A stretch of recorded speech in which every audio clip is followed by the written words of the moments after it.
our kitchens, haven't we? And art knows this, and artists can draw us with sympathy towards some of the moments that we know exist, but that we have a hard time airing publicly. It expands the conversation.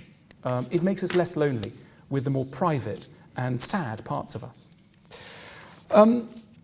Look, something else that art is good at doing, and that's helping us to feel involved and proud of our community. We are social creatures.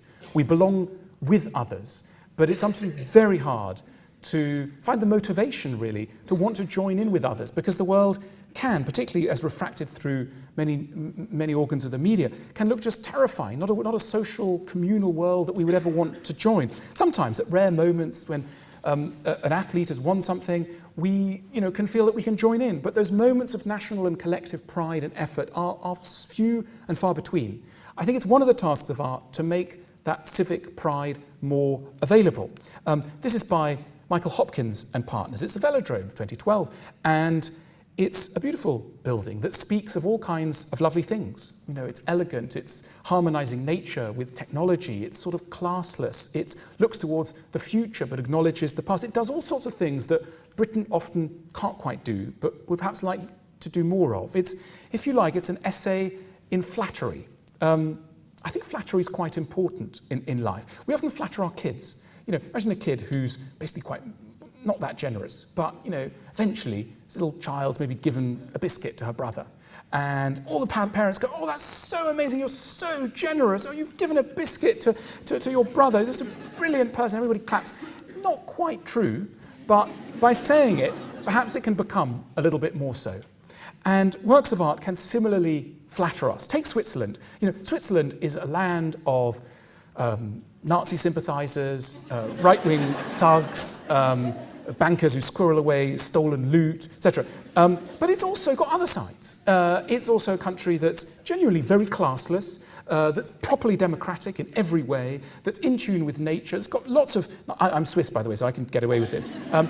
When the architect Stephen Holl was asked to design the Swiss ambassador's home in Washington, D.C., he knew about Switzerland, but he didn't make a haven for drug barons and Nazi sympathizers. He tried to foreground the most attractive elements of Switzerland so that they might become more real in the Swiss imagination. And that's something that works of art and architecture are very well positioned to do. Take Brazil. I don't know if those of you who know Brazil well, but Brazil is not really like this. It's nowhere near as calm and modern and rational as this. This is the capital, Brasilia, designed by our friend Oscar Niemeyer. It speaks of a future Brazil where wonderful and uncorrupt civil servants will on the 15th floor be delicately filing away important pieces of documentation, while in the parliamentary chambers, last bits of justice in this land are worked out.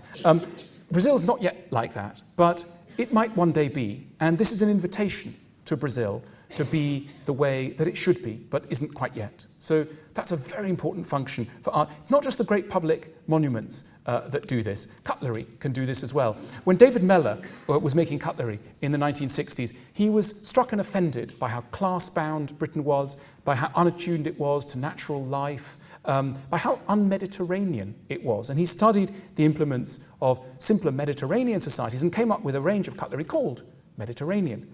And it looked extremely odd when it was first released and completely in opposition to the dominant kinds of cutlery of its day. Nowadays it looks totally normal. It took a long time for that to become normal and for the values behind those knives and forks and spoons to become more normal. It's a subtle, it's a small invitation, a small object, but works of art and architecture and design sometimes whisper, but they're not less effective for that, for whispering. This is called The Ideal City by, we think, Leon Battista Alberti, though it could be by Piero della Francesca, slight confusion. It's a picture of how the world might one day be.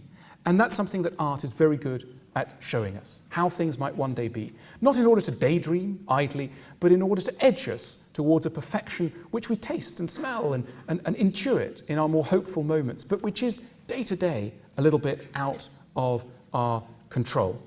I want to come to the end of my talk now, but really what I'm trying to do with art is invite you, all of you, to start to use art as something that can alleviate your sorrows, bring you hope, give you courage, a resource, a living resource that's there for our hearts and not an academic or historical exercise.